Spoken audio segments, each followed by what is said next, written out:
masyarakat adat Cilende beralih makan nasi beras ke nasi singkong atau dikenal rasi itu sejak tahun 1918, diprakasai oleh Aki Haji Ali. Nah, beliaulah yang mulai menggagas beralih makan. Karena pada saat itu kan posisi kita itu lagi dijajah sama Belanda. Jadi otomatis sumber pangan kita, terutama beras itu dikuasai mereka.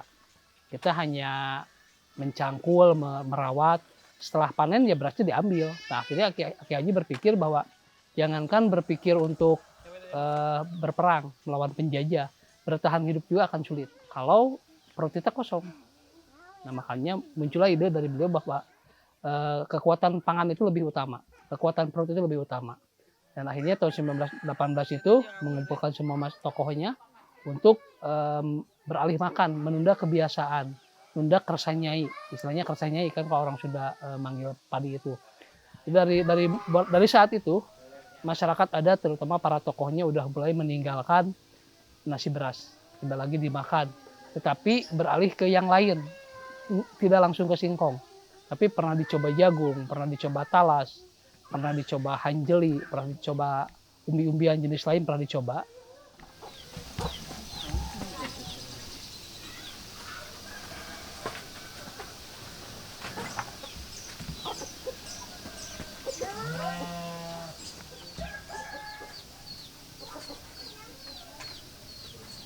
Ada beberapa tahapan. Yang pertama mungkin ada disebut metemeyan.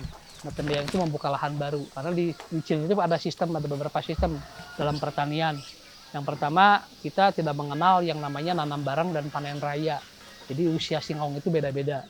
Nah, ketika kita mau menanam itu, kita biasanya membuka lahan dulu, membuka lahan yang emang diperuntukkan untuk dibuka. Karena kami ada tata wilayah, kan ada leuweung larangan, ada leuweung tutupan, dan ada leuweung baladahan. Nah, hak kita adalah di baladahan, hak untuk kita bertani.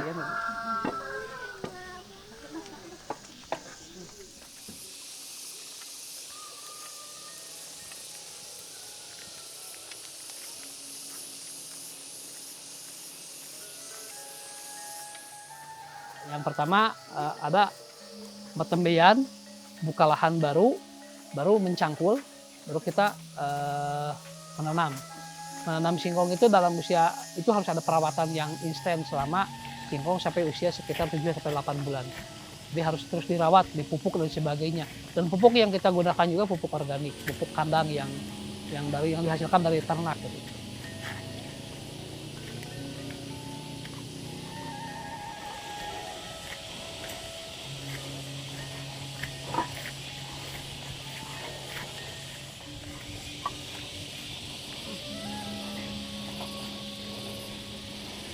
Setelah selesai semuanya dari perawatan dan sebagainya, baru kami menunggu 1 tahun untuk siap dipanen. Nah, dalam proses pemanenan, kita ini mengenal upacara mipit. Mipit karena dulu dalam proses nanam kita menitipkan, nitip ke bumi, nitip ke yang Maha Kuasa.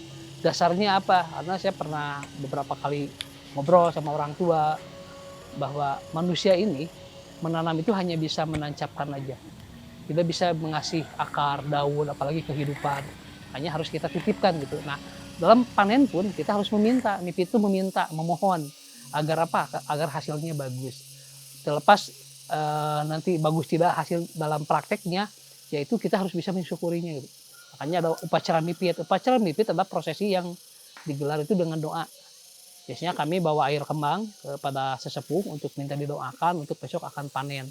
Nah, selanjutnya itu urusan kita berdoa kepada Yang Maha Kuasa. Kalau kita berdoa baru boleh dipanen.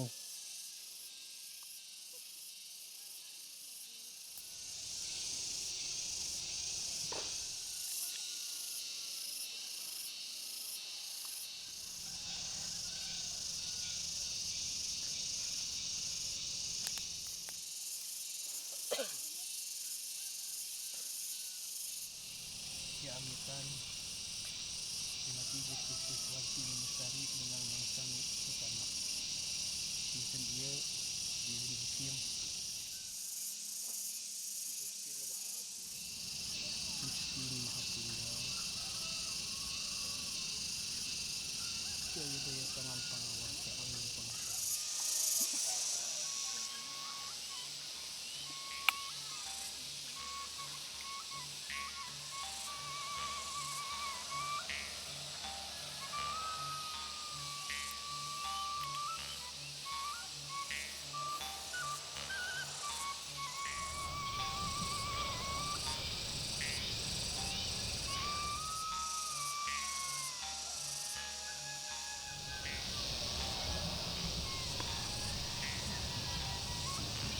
Baru tahun 1924 oleh Ibu Omah Asnamah atau menantunya Aki Haji itu ditemukanlah teknologinya, cara mengolahnya.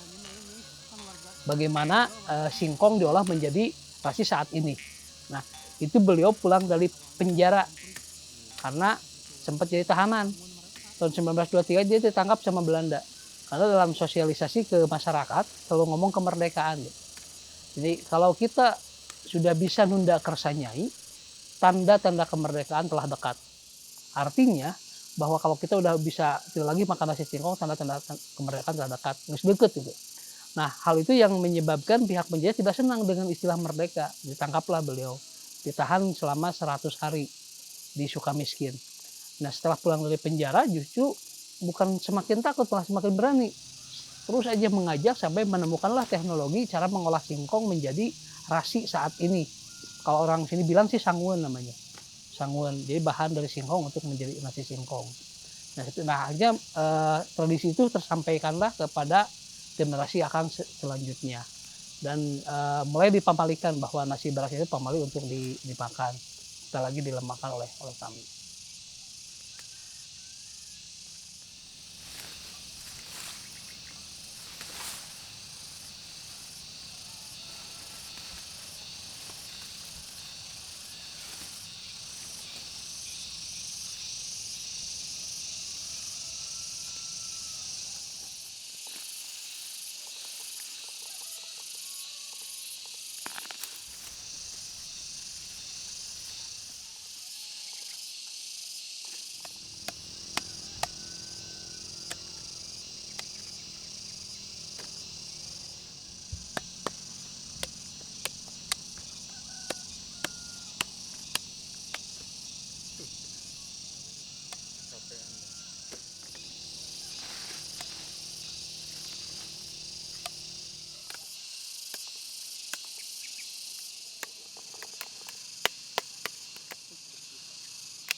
Lagi uas,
berkaitan dengan kepercayaan tentunya iya, karena kami sebagai masyarakat adat yang masih memegang teguh nilai tradisi, apapun yang dilakukan oleh sesepuh, oleh leluhur kami, ya kami nurut lah. Karena kita yakin bahwa orang tua itu tidak akan mencelakakan anak cucunya. Kepercayaan apa yang dibangun oleh masyarakatnya? Yang pertama adanya sawangan orang tua. Jadi dulu pernah disampaikan seperti ini, jaga mah alam tempat cicing orang teh bakal heurin ku tangtung. Merenah pisan jang orang lamun bisa mindah-mindah rasa. Ken bae teu boga sawah asal boga pare. Teu boga pare asal boga beas, teu boga beas asal bisa nyangu, teu nyangu asal dahar, teu dahar asal kuat. Nah, sawangan itu menjadi falsafah buat kami. Bahwa jaga tempat orang bakal heurin ku tangtung, kalau diterjemahkan sekarang itu oleh fungsi. Di mana sawah jadi pabrik, sawah jadi perumahan, sawah jadi mall dan sebagainya yang otomatis mengurangi produksi padi. Sementara jumlah penduduk semakin hari semakin bertambah. Nah, itulah yang menjadi kepercayaan kami bahwa leluhur telah menyampaikan apa yang dia temukan waktu itu, dan tradisi ini terus bisa berlanjut.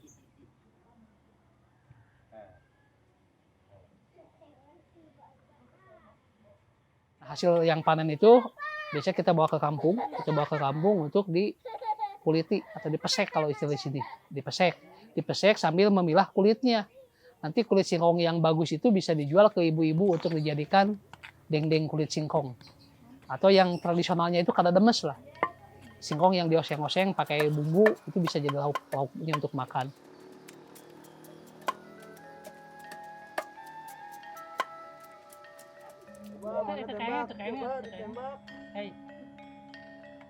Ya jatuh.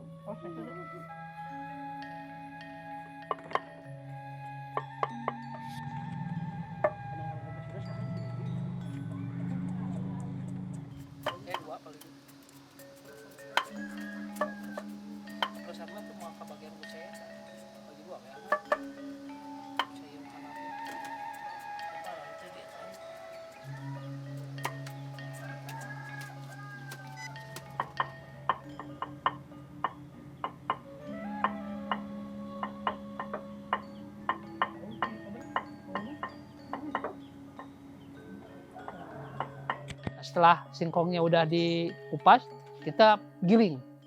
Kita parut, hasil parudannya kita peras.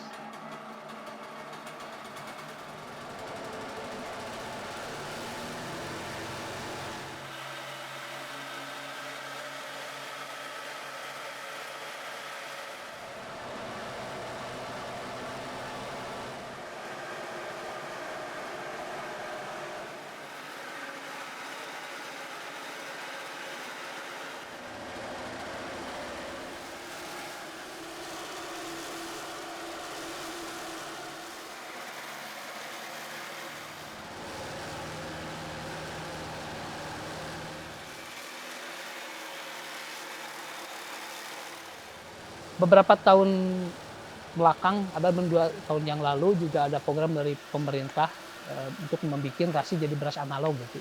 Jadi ada mesinnya itu. Jadi rasi yang harusnya sudah siap dimasak, masuk dulu ke mesin, hanya dibentuk aja. Dibentuk nanti bentuknya seperti butiran-butiran beras. Itu kita ada mesinnya, tapi sudah lama kita tidak digunakan lagi gitu, karena buat masyarakat ngapain juga tepung yang sudah harusnya dimasak harus masuk ke mesin lagi, itu proses lama lagi, membuang-buang waktu. Tapi mungkin untuk kedepannya, untuk pengembangan, untuk oleh-oleh dari sini ya kita kembangkan lagi.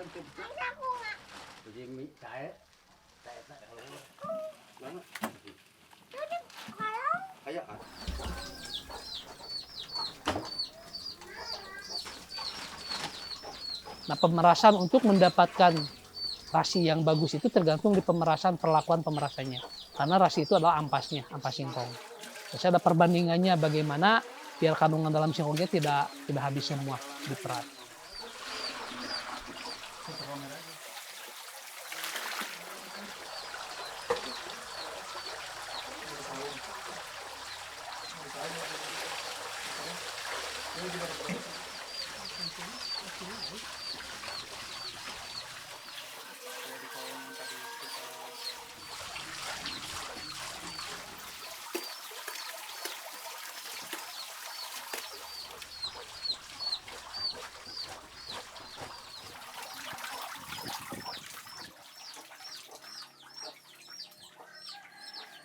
Setelah diperas, kita jemur selama 2 hari penjemuran untuk mendapatkan kering yang maksimal, biar disimpan pun tidak berjamur nantinya.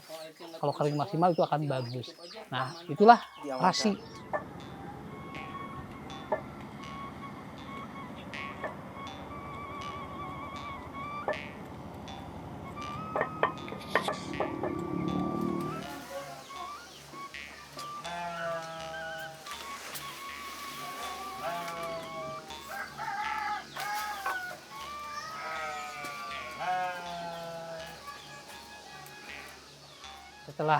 Setelah penjemurannya kering 2 hari, ada proses penumbukan. Ada penumbukan, ada pengayakan, diayak. Terus nanti ada tahapan membuat adonan untuk dimasak. Untuk proses pemasakannya butuh waktu kurang lebih 15 menit.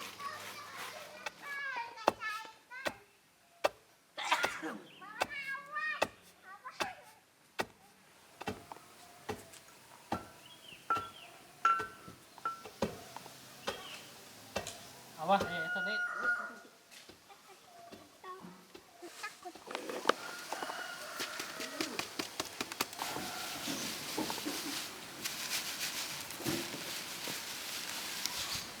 Kan istilahnya singkong itu sampe. Dalam istilah Sunda ada yang namanya kirata. Jadi sampe itu samperin. Biar tersampaikan cerita ini, tradisi ini sama anak cucunya nanti. Untuk apa? Untuk kesejahteraan mereka nanti.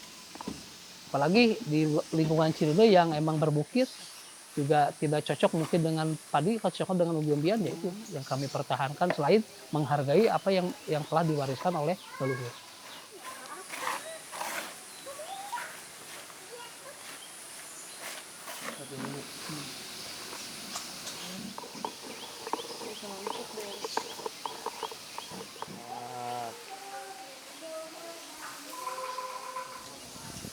Kita bisa dimakan, cuma kalau biasanya udah makan aja.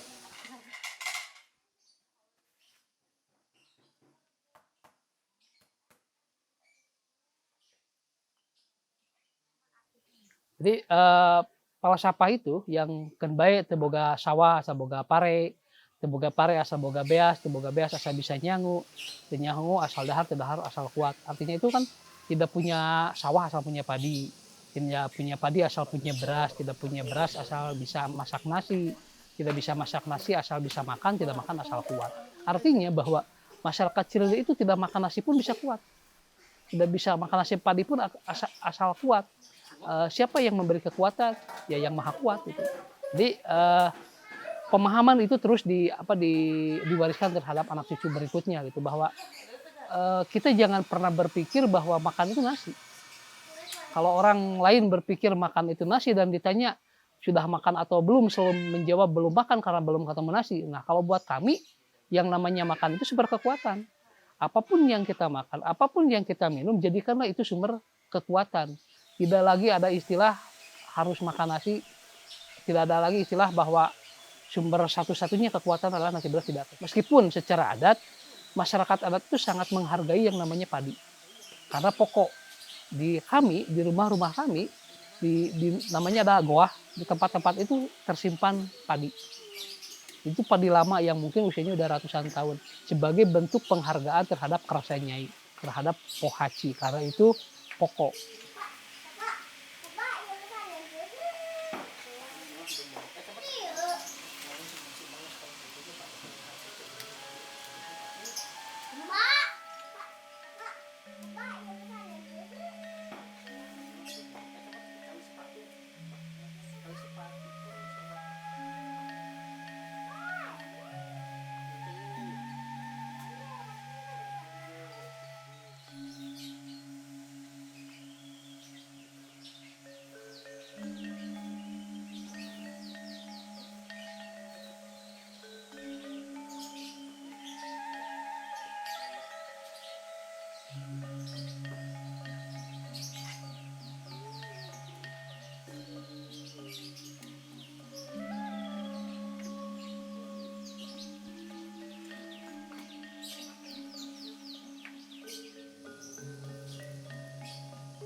Kita ini menghargai apa yang telah menjadi jerih payah orang tua, leluhur kita. Jadi kalau Akang kan Tapi pewaris, Akang hanya melanjutkan dari lahir sampai sekarang itu kan diwarisi, dididik dengan lingkungan seperti ini. Tetapi mereka-mereka yang mewarisi ini, mereka yang capek. Mereka yang telah membangun, berjuang untuk anak cucunya biar apa yang menjadi tujuan mereka merdeka lahir batin itu tersampaikan. Nah buat Akang tercapai yang namanya merdeka lahir batin. Kami tidak terpengaruh dengan isu-isu yang berhubungan dengan pangan, terutama beras. Ketika beras mahal, ketika beras impor, ketika beras apapun namanya, kita tidak terpengaruh. Bahkan mungkin masyarakat sebagian warga kita juga menunggu yang namanya bantuan pemerintah bentuk beras. Kan dulu adanya raskin, dulu adanya rasta, sekarang ada rasta dan sebagainya. Nah kami tidak terpengaruh dengan itu, berarti kami merdeka, kami mandiri. Karena dari mulai budidaya, mengolah, mengkonsumsi sendiri. Kita tidak terpengaruh, itu tujuan kami untuk menjaga biar apa yang diwariskan leluhur itu tetap tersampaikan sama anak cucunya nanti gitu.